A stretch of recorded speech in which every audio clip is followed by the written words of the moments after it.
Yikes on a bike. She wants a boyfriend. We're not I'm too bougie experts. for that. She's for the streets. We already have some issues that we need to discuss.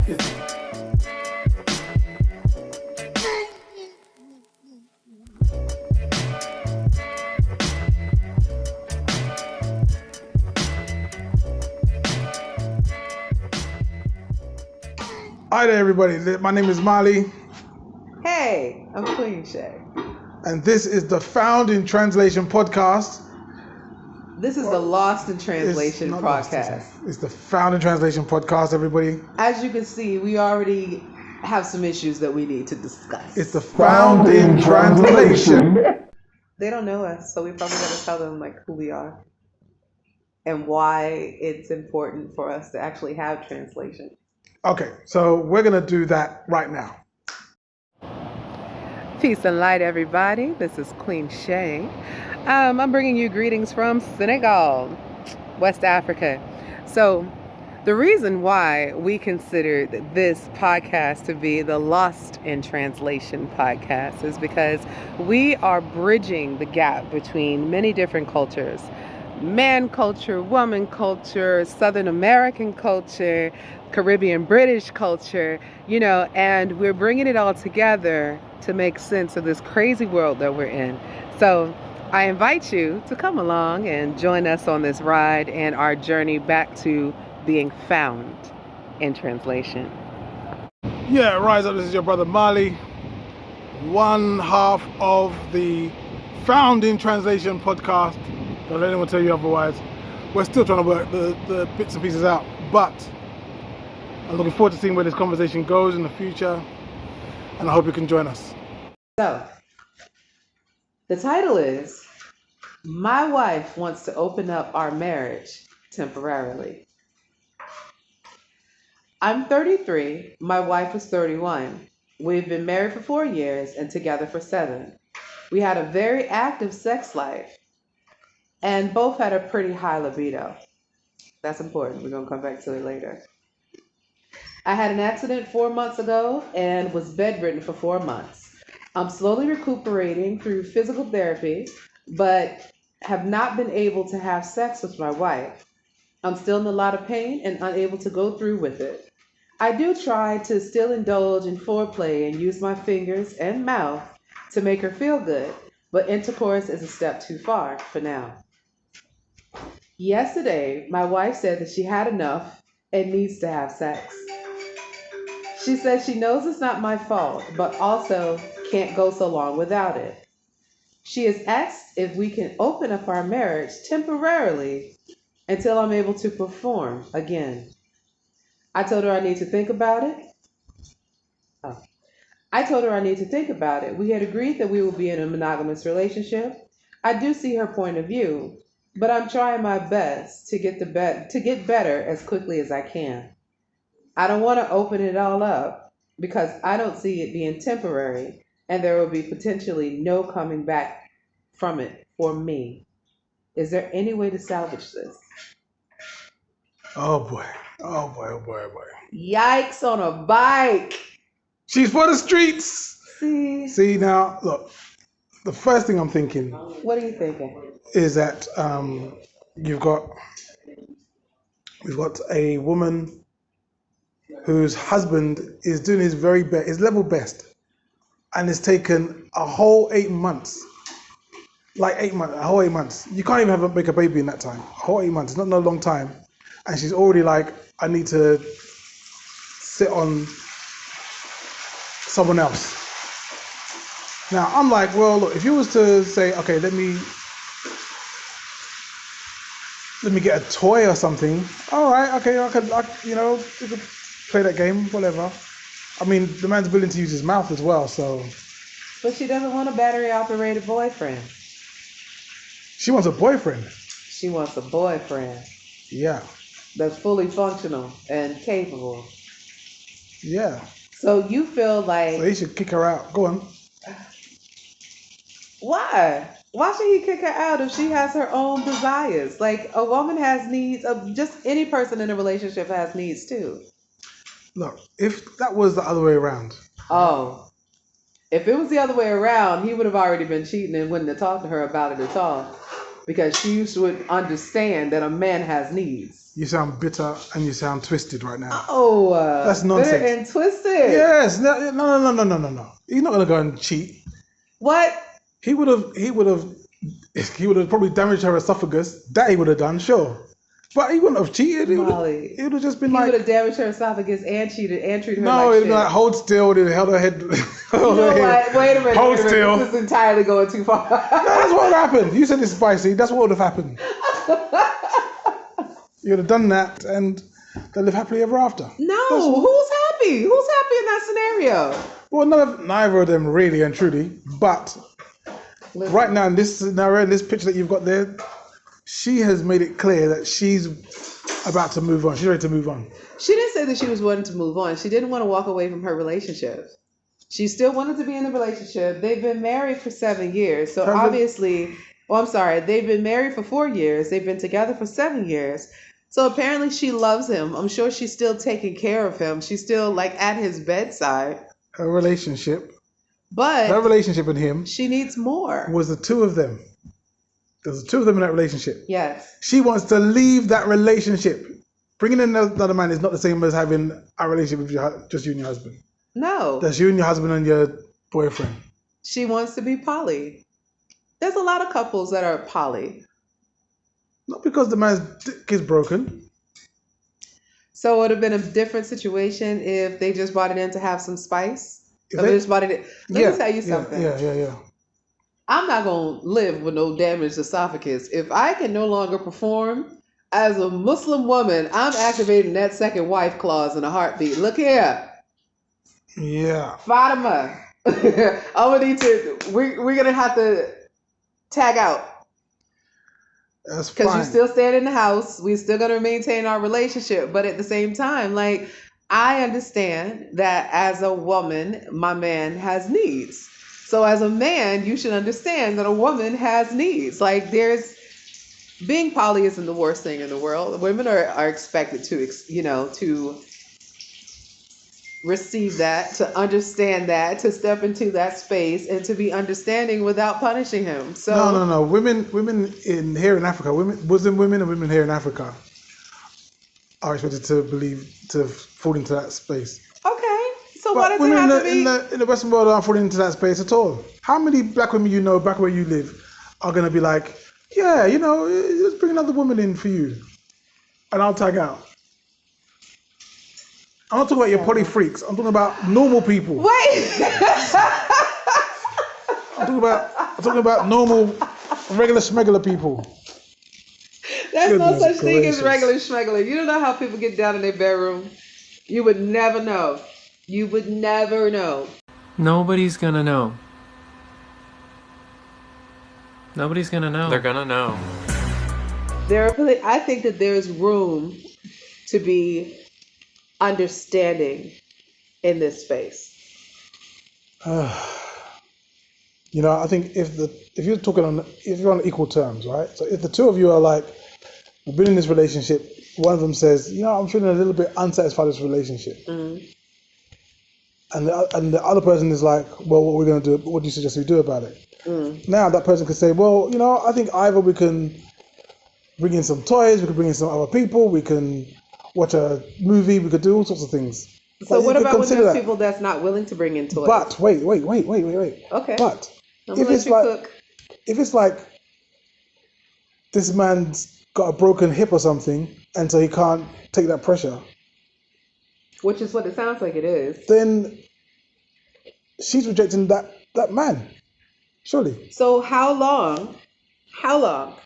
Now, he just said it's been 8 months, right? 7 months, 8 months since he's been able to perform, right? Mm-hmm. So what if that 8 months turns into him being in rehab for 2 years? Like, if he was bedridden, then, he could probably be in a wheelchair now. Like, he's not able to walk. Like, his hips don't have no thrust power, and he can't take the pressure of her riding. So, like, how long? How long is reasonable to be like? How long though? Look, you see how you stay. Look. You know this thing where it's like, the man's got a broken arm, or he's got a broken leg, or he's got a broken hip, and you're like, yeah, you're going to die soon, so I need to find someone else. Like, let the man heal. Why are you talking about what's not going to work? Why are you so fixated on the future of, I need to move on to the next one? She didn't want to move on. She clearly wants to move on. She didn't say, either or. She said, and also. She just wants that brother to open up to the abundance. He's not getting no abundance. What abundance is he getting? Whose fault is that? Well, it's not his. He could watch. People are into that.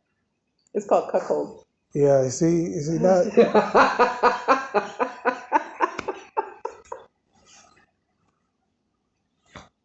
I'm not suggesting any of this. I really hope this is not coming from you. Jesus Christ on the bike. I don't know what's going on. I'm not speaking from a personal stance. I'm just asking questions. That's all. Okay, the answer is no.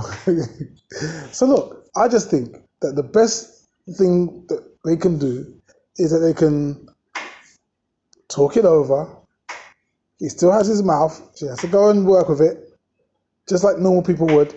Don't start trying to come outside of your relationship. They're married, right? Yes. So it's for sickness and through health, right? Yes. And that's a vow, right? Yeah. In front of white Jesus, right? Ooh. So let's just stop talking about, that sickness bit. No, I'm not going to go and find Tyrone. No. But she didn't say that she wanted a divorce. She just said she need a little on the side. He's going to be coming straight front and center. He's not coming from no side. And then she's going to be like, I'm just making him a sandwich before he leaves. Then he'll be like, he's staying for dinner. He's staying over the night. So it's a boundary issue. It's this is my squishy, I'm not going to share it. That's what you're saying. Under no circumstances. Well, if she said that, if she said, this is my squishy, I'm not going to share it with another man, that'd be cool. But if it's going to take for him to have to say that, she's already gone already. He might as well just pack his bags already and hop himself out. Hop his way into his own car and go to his mum's house. All right. Poor so bastard. Clearly on this issue, we're at an impasse. All right. Let's move on to the next one, shall we? Oh, boy. So the other one is the one about, this is the one about the girl who lost her virginity to the dude, James. Why are you whispering for? Oh. Read the thing. Okay. So this is the second question. Mm-hmm. It's come from, again, an anonymous question board. And it says, when I was 15, I lost my virginity to a family friend, James. He was 34. James was nasty. When I was 16, I got pregnant with his child. Sorry, does it say James was nasty in the thing? No. Please just read the thing then and stop trying to put extras on it. But James was nasty. He was 34 years old. This child was 15. James could have been her father. Just read the thing. I beg you, please. Please. Anyway. When I was 16, I got pregnant and had his child at 17. This was back in 92. Old school freak. I pinned the child on my high school sweetheart, who eventually married when we were 23. I was secretly having sex with James up until I turned 35. He was my first and he was my everything. We were in a whole relationship for about 20 years and nobody knew. I told him about our child. And to be honest, our daughter looks just like him. I bet he was light-skinned. He's taken care of her from day one to this day and sends her money that I give her randomly. James is in his mid-60s and is dying of cancer. She's his only child, and she's his beneficiary on his policy. When he dies, he's leaving her close to $1 million total. He has about $300,000 in his checking and savings, and he has a policy payout close to $600,000. He has about 2 months to live and wants her to know the truth about him being her father and about everything that he's left her. When I say nobody knows, I mean nobody knows. When she was about 5, we did a DNA test to make sure that she was his child, which I knew. I just needed proof for him. I'm still married to my high school sweetheart, and if I tell her the truth, I don't know how she would react. My question to y'all, should I take should I take her over his house and tell her the truth or just let him take it to the grave? She knows who he is, but just doesn't know that he's her father. This shit is diabolical. Is that all? Okay. Woo! So, you go first this time. What should she do?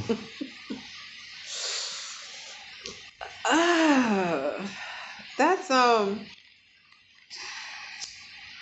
that's a sticky wicket right there. That's yeah. So if she tells her daughter, she's getting a divorce. Like immediately. If she spill that tea, it's over. The whole little nice little neat life that she's orchestrated for herself with her husband. High school sweetheart though. That's kind of rough. Like he's really raised this child like 20 years. Like this child should be an adult by now. You know what I mean? Mm-hmm. So not only is she completely destroying who this child thought she was, by telling her the truth, James ain't gonna be around that long in order to help her pick up the pieces. So she's gonna be picking up the pieces by herself. Her husband's leaving. That's a wrap. That is a wrap. And if she has other children by her husband, it's about to be going through a whole paternity suit. And there's no guarantee that any of that money that James has set aside for his daughter, she's even gonna touch it. And her daughter could hate her. Okay. I think she has to be like, if she could be precision, like a surgeon precision, there's a way out of it, I think. What is the way out? Okay. How could it possibly?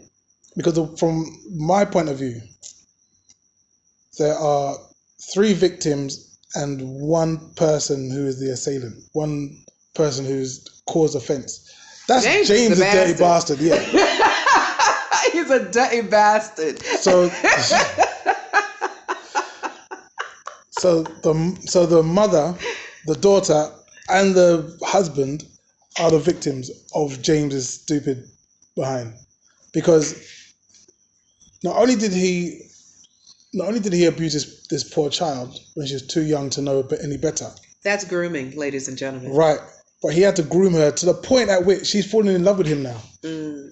She's like, he's my everything. He's not your everything. He's a dirty old pedo is what he is. So my suggestion would be to go to your husband first. Or even this, go to the husband and the daughter together. Ooh, right? You want that fallout in front of your child? Yeah, maybe not. Go to the husband first. And explain to him as though you are a victim in this situation. Like say, look, when I was 15, this happened. And I didn't know any better because this man was telling me that it was okay. As far as I was concerned, everything was cool. And the way he messed with my mind up all this time, I thought that I didn't want to let go of him because I didn't know what to do because he had me by the brain from since I was a child. But would she admit that she's been in a 20-year relationship with him though? No, I don't need to mention that. Not all that? That's not important. The important bit is this if child. She just claimed like, oh, he got me when I was 16 and I didn't know what to do. So then we were already together. Like just that small. I hate it. Like it's just so deceitful. All of it. I want to know where her people was. Like who? Like somebody else must have known. Yeah, someone must have known. Like mommy was knocked up because she wasn't watched over. Like so who? Like what kind of family friend is this? Is this your daddy friend? Is this your listen? When I was younger, my mother watched me like a hawk. Like if I had a little friend and my friend had an older brother that lived at home, or my friend had a mama who had a boyfriend that wasn't married, she had a boyfriend that stayed in the house, or some older like layabout uncle that was down on his luck and just staying with the family, I couldn't go over her house. Sure. She did not allow me to go over to her house. Like, and if I wanted to have like sleepovers and things like that, that's a wrap. I could have the sleepover at our house, but I couldn't go to my friend's house for the sleepovers. My mother needed to know who was in that house, who that man is, who them people, who all fit to be over there. Like she didn't play those games. She watched me like a hawk. She watched any man around me like a hawk. She had such strict rules. Like I couldn't sit under no grown man. I couldn't stand in no grown man's face. Like my mother was so strict about that stuff. And I didn't understand. I just thought she was tripping. You know what I mean? I was like, oh, Mr. Bobby's nice. Like he took us out for candy and all that. She was like, don't you take Don't no trust candy. Mr. Bobby. Don't No. you take no candy from Mr. Bobby. Like she was just so adamant about my protection. And I see that now as an auntie. I don't play no games. My mum was the same. Yeah. Did I tell you about that story about the man from the RSPB? Did I tell you about that? No. Okay. So the RSPB, for those who don't know, is the Royal Society for Protection of Birds. Of birds? Of birds. Okay. So there was a man who started coming to the church, and he used to come straight from work and he had an RSPB uniform on. And when I was young, I loved birds. I loved birds too. I loved learning about birds. I was like, my favorite bird was the peregrine falcon. They're up in Scotland. I'd never seen one before. I'd never seen a bird of prey before. All I saw was pigeons and just nonsense birds. So Nonsense birds. I would talk to him. And he would tell me about, oh yeah, today we had to save an osprey. What? You saw an osprey? He's like, yeah. I was like, and he would tell me about how they fish and everything. So I was just like blown away. He was the most amazing man I ever met. So he invited me to come to the woods with him. He said he's gonna have a place there where you can hide out so the birds don't see you. I was like, yeah, I want to come in the hideout with you. Yeah, that's okay. Mom, can I go to the hideout with this dude there? This random bird dude. She's like, no. I was like, but he's from the RSPB. She's like, I don't care where he's from. He better give us some RESPECT. Right. So she didn't tell me until I was grown, until I was older. And I was telling her about what a terrible mother she was because she wouldn't let me enjoy my, the things that I loved. She's like, he was fiddling with kids. I was like, huh? What? She's like, yes, he was a pedophile. I was like, he was grooming me? He was gonna take you into the blind in the woods, all right? Yes. Look for the birds. He was gonna show you his bird. I got an ostrich. I was clutching my pearls for like 2 months. So yeah, my mom was the same. Yeah. But back to the story. Shout out to black moms. We don't play. I'm telling you, that RSPB man, he was. I'll edit this bit out. I don't know why.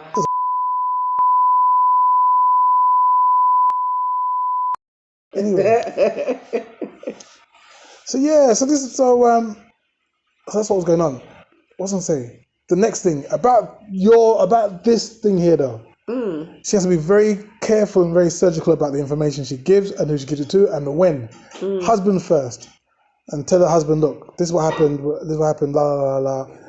This child is not yours. I know it's not yours because I was raped. Like officially she was raped. So because she was a child, she couldn't have the wherewithal to say no anyway to this 34-year-old man.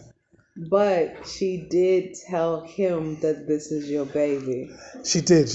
And she's going to beg him forgiveness for it because she didn't know any better because they were school children lovers. You know what I mean? Now they're older, she's like, I can't hold this secret from you. It's killing me inside. Da da da da da. You know how you lot do. You cry. Oh, yeah. That's how us lot do. That's all you lot. Y'all, as you say in your language. You know how y'all do.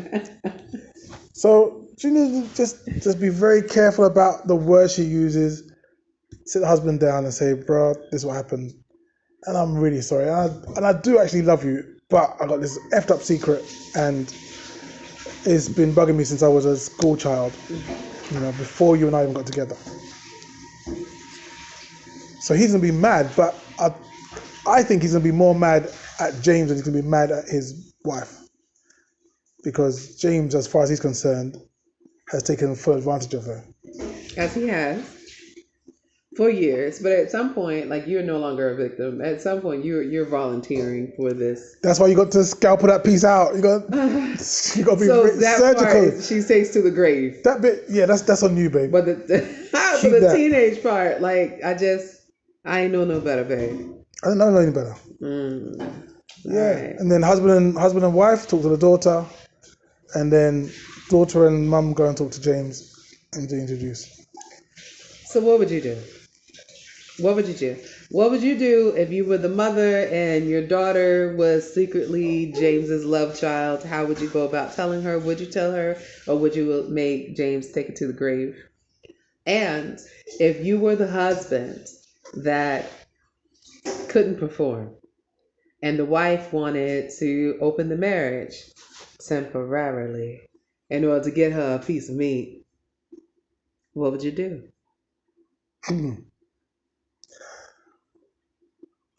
Tell us in the comments. Yeah, I think we need to put it to the comments. Tell us in the comments, because I don't know. I'm not an expert. Are you an expert? In this ratchet stuff? No, I don't know. Nah, we're not. I'm too bougie for that.